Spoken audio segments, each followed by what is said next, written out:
How's it going, everyone? Thanks for stopping by my channel today. My name is Daryl, and we're back here at the workbench again today. And we're going to work on this MSF5000 power supply and see if we can get this board that we worked on in the last video repaired and running for us. So let me turn the camera around and I'll show you what's going on. We have our board in front of us, and let me grab a pointer. And this is our board, and we've taken some of the components out, and we're just going to replace them. We don't know if they're good or bad or not. We did test them. They seem to be okay.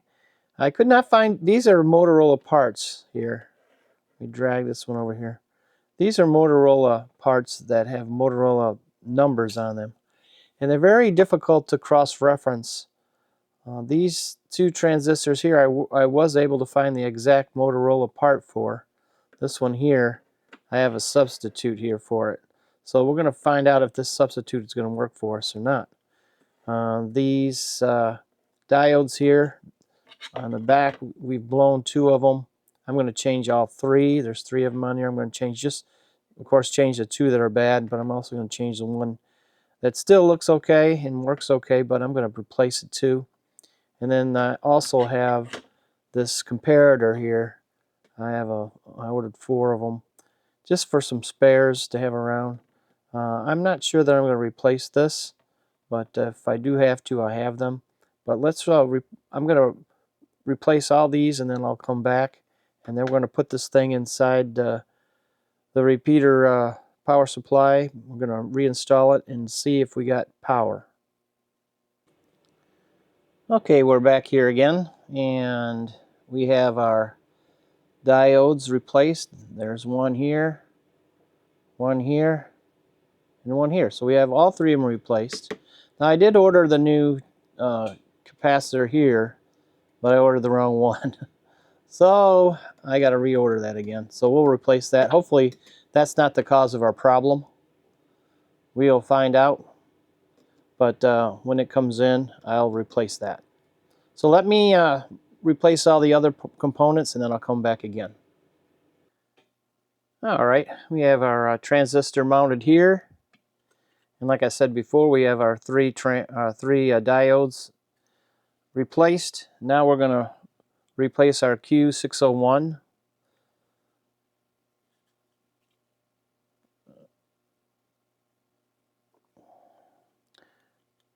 Now these showed kind of good, but well, you know what I'm going to do?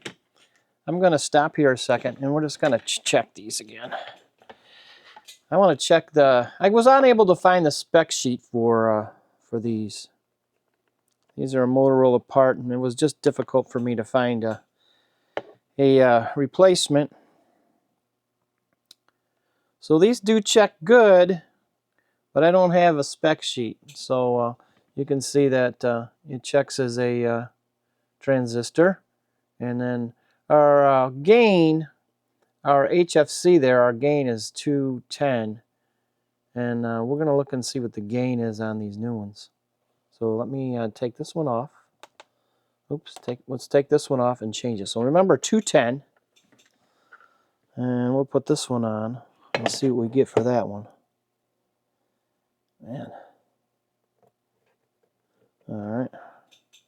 So let's look at this one. Hopefully you can see that. It's not glary.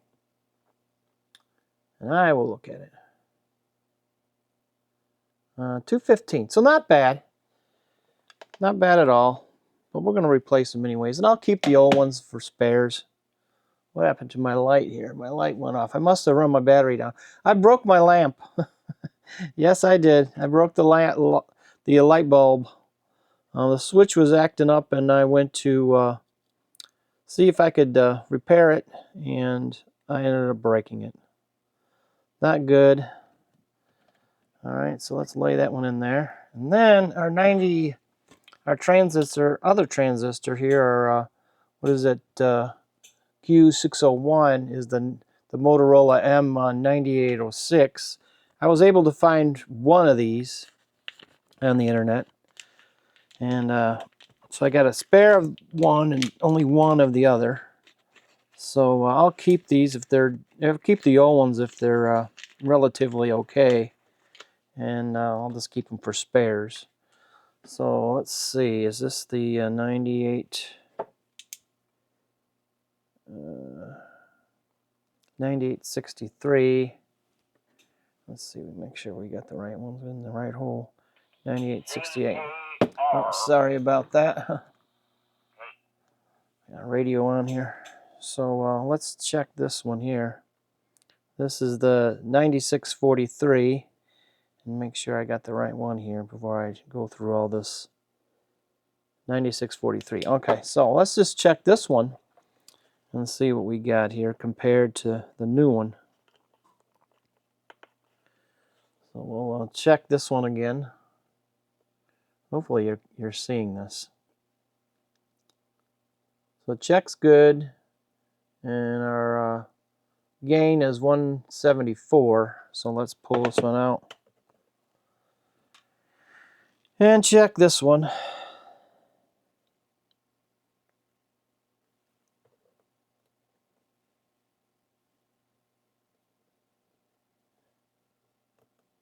Oh, come on.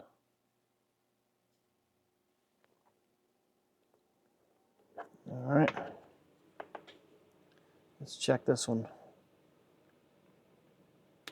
148. So, okay. So both of them were still good. And that's okay. I feel better knowing that I've replaced them, and if there is any issues with them in the future, you know, it'll be long off. So these will be all replaced. So that's what I like doing. Now I have no light, so I'll try to do it without the light. See if I can push it over a little bit here. Make sure we're down where we go. Oh, let's get some flux on those.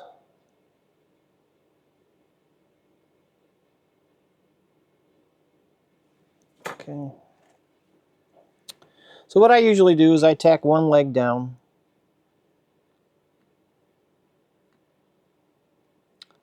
And then I turn it over and make sure it's where I want it. And of course, this is not where I want it.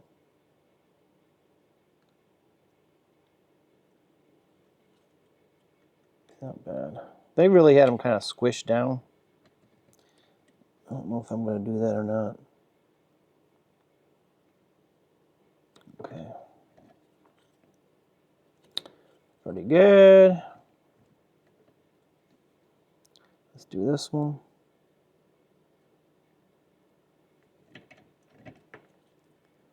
Pretty good. You don't want to have a lot of lead length on these at all. All right.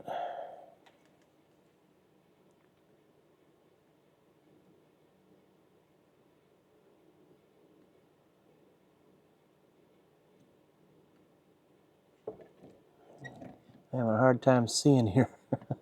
Bear with me. I'm going to have to get a new light. I guess I'm going to have to buy a new light. I can't even see what I'm doing. Everything's in the shadow. All right. I like the look of that. So I got this little light here. This little magnifier that helps me look and see if everything's the way I like it. Everything looks good. All right. So let's clip the leads on there and clean it up.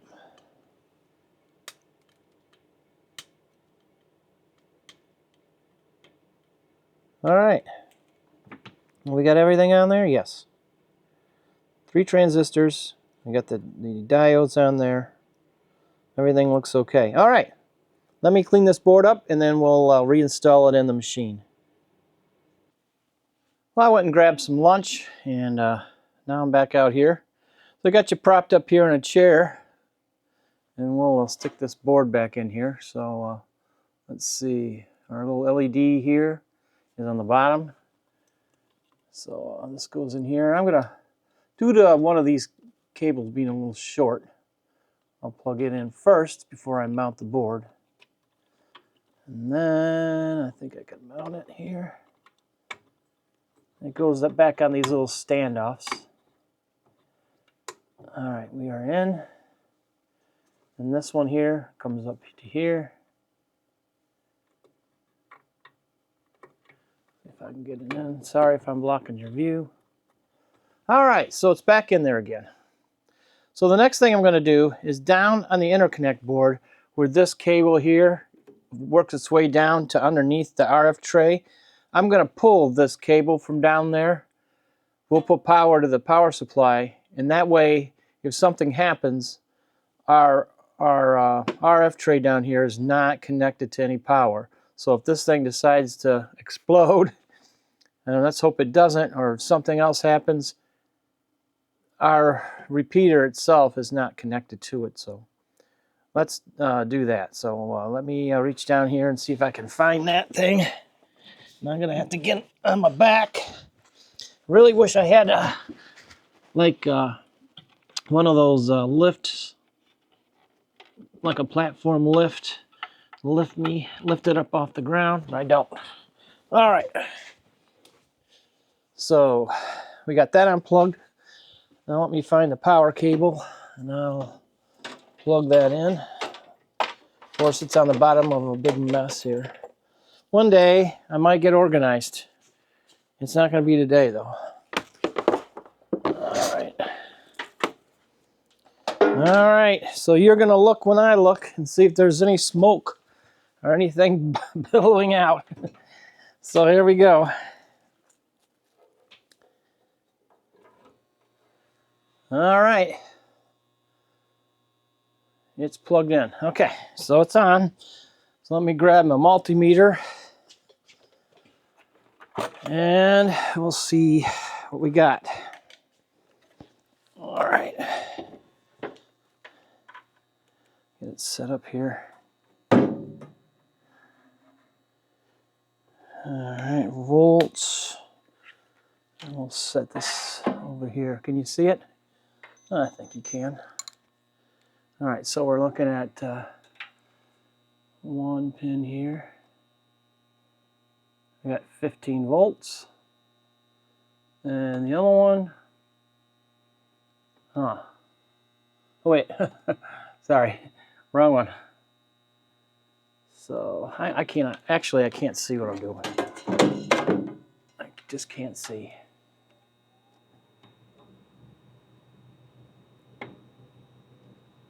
Come on. I can't get, I can see it popping in there. There we go. So 15.3 volts on one, and then the other line coming down, we got 15.3. So we got our power back. All right. So what I'm going to do is I'm going to let this run all day, 24 hours. I'm going to just let it sit here and stay on and see if anything happens. And then tomorrow morning, we'll be right back out here again to check it and make sure everything is still okay. And what I probably will do is I'll put a couple of clip leads up here and connect it to my voltmeter and just keep an eye on it and make sure everything is okay. But right now, we got power on both of these two cables again, which is one, if you remember, one is our main and the other is our auxiliary power line. So that supplies all the power down here to the RF tray and the control cards or boards down here. So everything's looking good so far. So let's leave this on for a while and we'll come back tomorrow and it'll be really quick for you and we'll see what's going on. We'll plug this back into the RF tray and power that back up again and see if maybe something here was the cause of the problem there. So right now I have no idea what caused this. I don't know if the main power transformer has a problem or the caps have an issue or what. What the cause was, I have no idea. So right now, if I can run this 24 hours and nothing happens, perhaps maybe it just failed. It could just fail from fatigue, or maybe power being applied and taken away, over time. It's just a component failed, or something down here in our RF tray has caused this problem. So let's let it run. Well, it's been a while now. It's the next day, and this thing seems to be running okay with no load. So I'm just going to quickly check these voltages again. Make sure everything's still the same. That's one line. That's two. So I still got all my voltage here.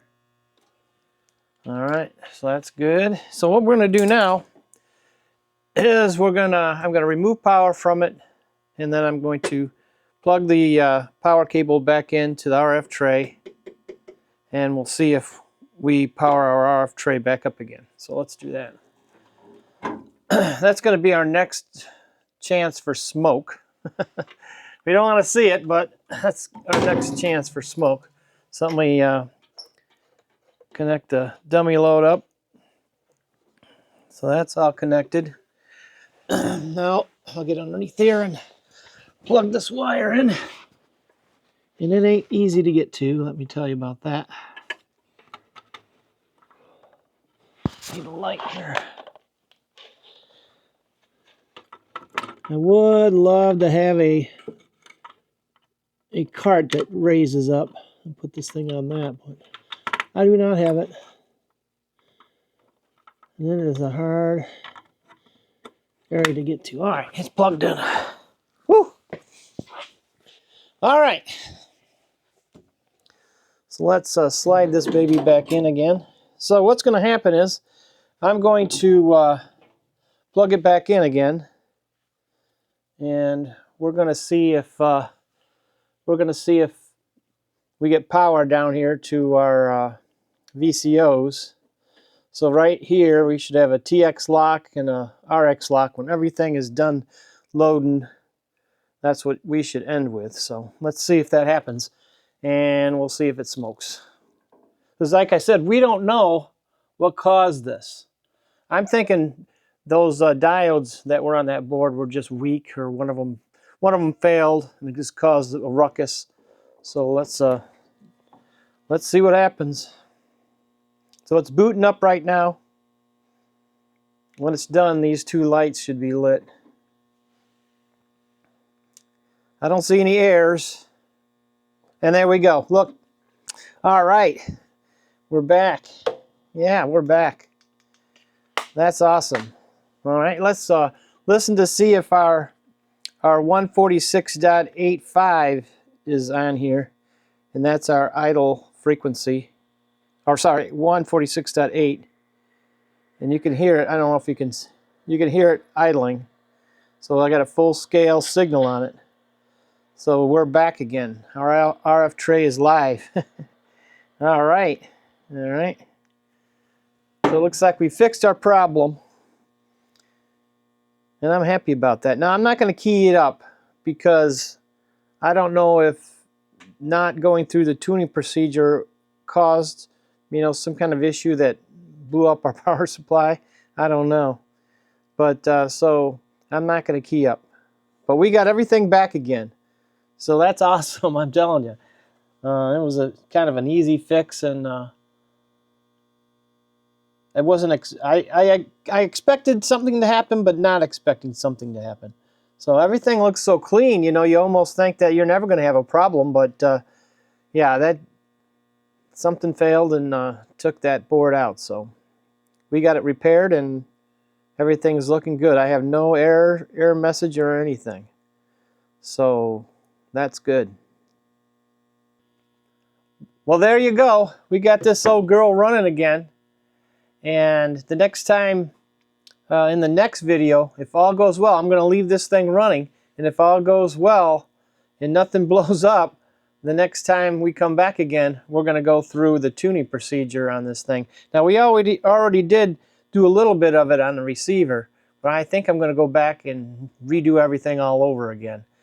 I've been thinking about it, and I'm thinking, well, maybe I should just go through the whole tuning procedure again on the whole station, and just verify that everything is tuned up properly. So yeah. Oh, and we also have the firmware chips to put in.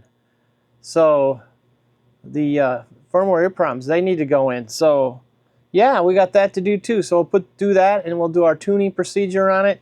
And if all goes well, we can get the power amplifier to run. I'm not sure why we're not, like, I didn't just key it up, and that could be a reason why we had problems with the power supply. I don't know, but we'll have to take a look at it and find out what what's the reason why this isn't transmitting. It could be because we haven't done any of the tuning procedure on it. Once I go through that, that might fix that problem. So that's why I don't want to do anything else until after I tune it. I don't want to key it up or anything until I tune it. So I'm going to pull the plug on it now because I don't want it to ID and try to transmit. So we'll just leave that off, and I will, the next video we'll do the tuning procedure on it. So anyway, how's that? Did you like that? It's kind of fun trying to get this old thing running again. She's in good shape, and there's no reason why we shouldn't be able to get her back on the air again. And we're getting really close. So like I said, the next time we'll put those firmware chips in, and I don't know what else is entailed with that. I'm learning, so we'll figure it out, and then we'll go through the tuning procedure and get that done, and then I don't know what we'll do next with it. We either put it on the air, or I think I'm going to connect it up to the SCOM controller too.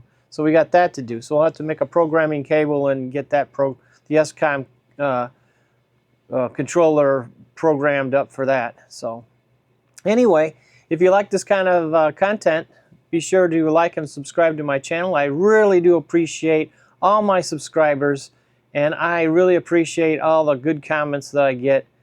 But other than that, I just want to say thank you very much for subscribing. And until next time, we'll see ya.